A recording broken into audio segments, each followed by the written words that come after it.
Michigan was just handed their punishment for the sign stealing scandal, and a lot of people are saying it is not enough. Per Dan Wetzel and Pete Thamel of ESPN, the full punishment for the Connor Stalions sign stealing scandal that helped Michigan win a national championship has the following parameters: a fine of approximately $20 million tied to postseason revenue.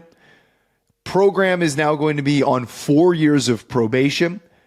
A 3-game suspension of head coach Sharon Moore, which they already imposed a 2-game suspension on their own. A 10-year show cause for head coach Jim Harbaugh, which doesn't really affect him. He moved on to the NFL, and I would doubt he'll still be coaching in 10 years. A 8-year show cause for Connor Stalions, which who knows what he ends up doing.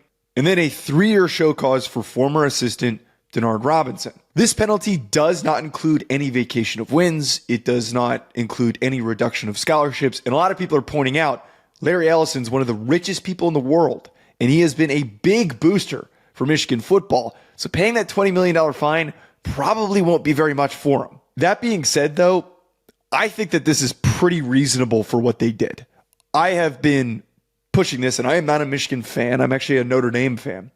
Since this scandal came out, my whole argument has been, I played college football. I talked to so many different people who have played at bigger programs than I did, and also programs that have been accused of sign stealing, to figure out how serious was this. A lot of programs were doing things that were very similar.